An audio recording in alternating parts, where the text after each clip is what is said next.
Hello everyone, welcome to Moe'S CD Culture Show and Tell, and on this episode we're going to talk about some of what I would say the beginnings, the real beginnings of my taste in music. But it all started in childhood. So what I'm presenting here is from the first 4 years, the first four formative years of my life, where these 5 albums that I have on CD are pretty much the main albums that that influenced my taste in music today. These were the five. There are others, but in all of my collection, I had to make sure that at least these 5 albums in particular, because there was others, especially others that came along after the fact, but these were the first. These were the main ones that I remember the earliest of, and thankfully I have all 5 of the albums, of the major albums. And like I said, there was a couple of other ones, but they're not as influential as these 5. And when I started collecting CDs, these were among the top of the list of things I had to get. But again, imagine as a little kid, you know, from the time that you were born, I'm talking between 1971 to 1975, okay? Just say between those 4 years. These were the most influential albums that I had. We'll start right from the beginning. And this, again, from as long, and some of these CDs I had already presented on this channel.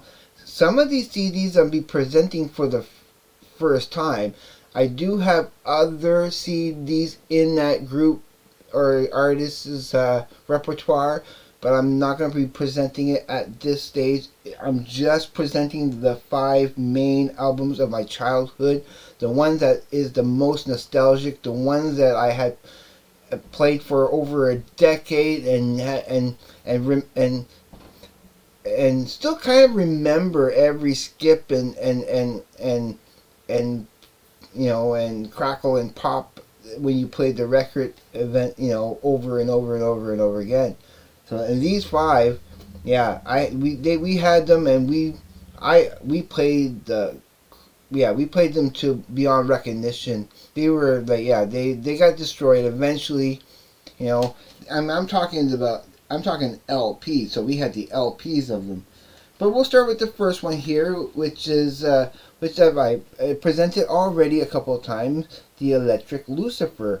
And with the Electric Lucifer is that weird, bizarre, with the Moog synthesizer and Electric to Me Turn, The Word, Share of Him, Program Me, War, National Anthem to the Moon, Chant of the Unborn, Incantations, Angel Child, Word Game, Song of the Death Machine, Supernova, and Requiem.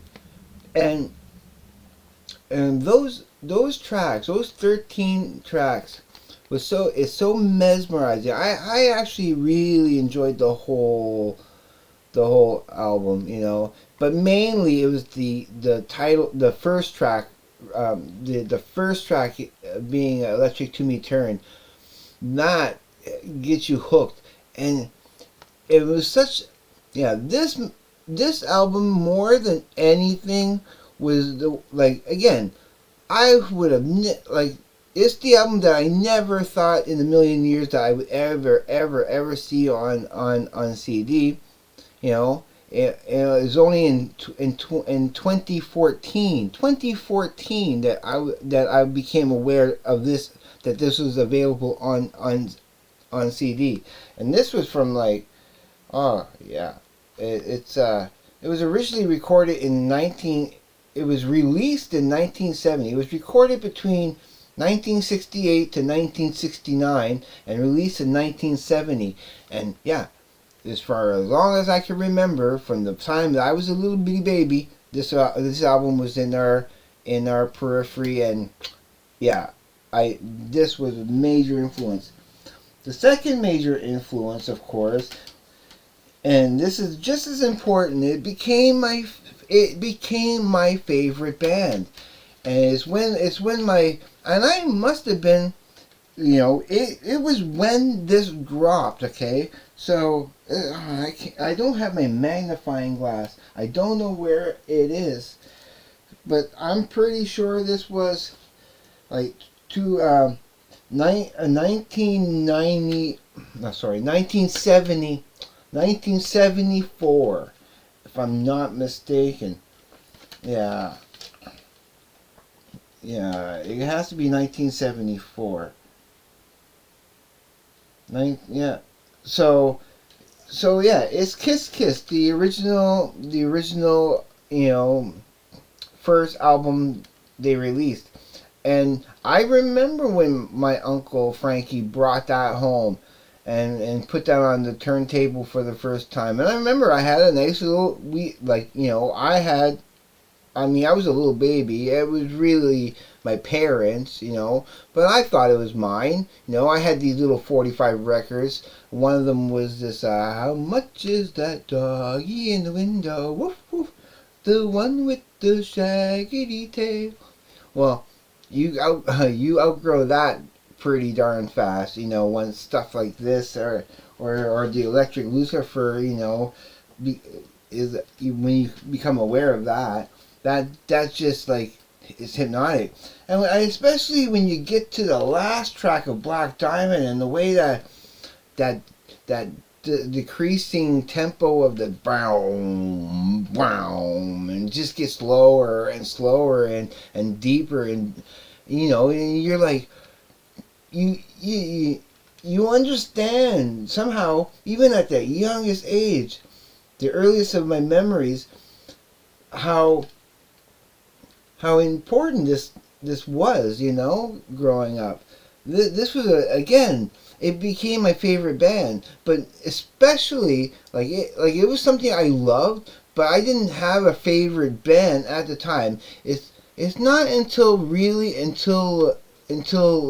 Rock and Roll All Night came out, like the live version, that it became big and blew up, and that's when I started really, it really hit that it was my favorite band. But even before I knew it was my favorite band, it was my favorite band. This was the thing I loved listening to more than anything once it was in the household. This was here first. It was there first, among other weird music that we had in, remember, it's 1971 I was born. January of 1971. So yeah.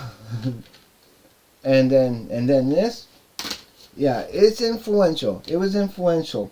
And another album that was in, that was just there as for as long as I can remember, from pretty much from birth, even before the Kiss, for sure, of course.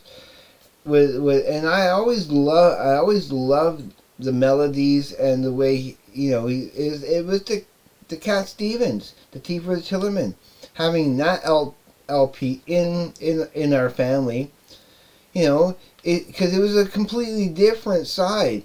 It was, you couldn't, I was bred basically from birth to understand that you just don't go with one genre. Music is multi-dimensional. It has all types of shapes and sizes and sounds and beauty to it that is incomparable. You cannot compare these albums. They do not compare at all. They're completely different concepts and different tones and different feel, and one's wholesome and one's salacious. You can't compare these two. They have no comparison to each other. You can't compare these two. They have no comparison to each other. So my mind is expanding. Big time expanding. But then now I have these two albums that I'm about to present, one at a time. like I say, I have not presented these albums on my channel yet, and again, it's when they were first originally released. I know it had to be through my uncle Frankie somehow. That he was the one bringing these albums in, and of course there was others that came along which I don't have. But again, I'm not presenting the other albums that I have of these artists, on this episode. That will come later. But here's the first one. It's Alice Cooper's Killers. And this whole album is just so transfix. My favorite song on here, and my all-time favorite Alice Cooper song is "Halo of Flies." I love the mystery of it. I love the whole weird vibe of it. I mean, it starts off with "Under My Wheels." There's "Be My Lover." Then "Halo of Flies," track number 3. That's the one I played the most and wore out. Like, I would play the whole album every now and then, but most often it would be I'd be playing "Halo of Flies" over and over and over again because I just really love that. And again, other Alice Cooper albums came in later on, but it was all started with this, when this was the only thing that there was in our home. That boom, it was like, yeah, I love this. And I mean, it has also "Desperado," "You Drive Me Crazy," "Yeah, Yeah, Yeah," "Dead Babies," and the title track of "Killer." It's an awesome album. If you're not aware of this album, if you're only aware of Alice Cooper through other stuff, like through his "Welcome to My Nightmare" and stuff and that, yeah, you're missing out, because I will be doing another show where I talk more about Alice Cooper and show you a couple of other things I have of him. But this was another album that was really influential. This makes number 4 now that I've shown you. And again, it's a little bit more comparable to Kiss, but it's nothing else like the other stuff. Now, this, again, it's a bit of a slightly different genre. But again, this album was in our household for as long as I can remember. Oh, but was this later on? But anyway, I remember playing this when we had this album. I don't know if it was in the first 4 years of my life. But I remember when this came into the household, I played this a lot. This is Meatloaf "Bat Out of Hell," and this on CD has 2 extra bonus tracks.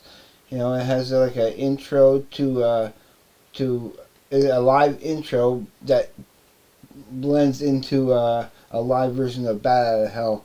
It's cool having that. But yeah, "Bat Out of Hell." And there's 3 songs in particular, of course, that were the good songs. I mean, my brother and some others didn't like the slower songs as much. They didn't think the whole album was strong. But I always kind of liked the whole album. I could put the whole thing on and actually get into it. But mostly it was "Bat Out of Hell." That was a good one. Then there's I really liked 2 Out of 3 Ain't Bad. That's a good one. And then there's "Paradise by the Dashboard Light," of course. Those 3 were the major ones. And again, played that album more than any other album, than as much as these 5 albums. Like I say, these 5 albums, all these 5 albums, the Kiss, the Bruce Hack, the Electric Lucifer, the Alice Cooper, and the Cat Stevens. Such a weird mix of albums, but those were the main 5 that I would play more than anything else. It stood out. I mean, that I had to have them on CD.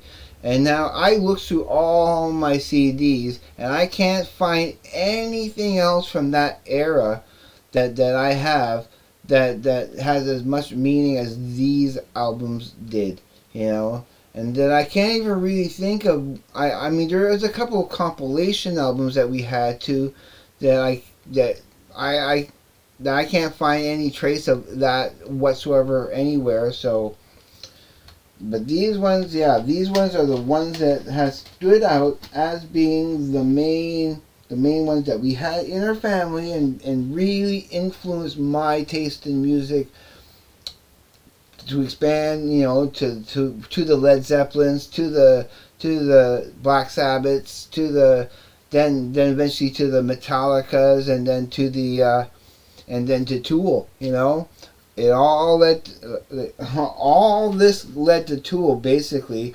I take all five of these, put it in a blender, and also add like Pink Floyd in the mix. Of course, you need a lot of Pink Floyd in the mix to really mix this up, even though that came later. Take these five, add some Pink Floyd, and then you got what Tool is today. You know, in my opinion. But that's it for me. I'm gonna let you guys go, and you guys have a good day, evening, night, wherever you may be. Be safe. Take care. I will see you on the flip side, and have a good one, everyone. Later.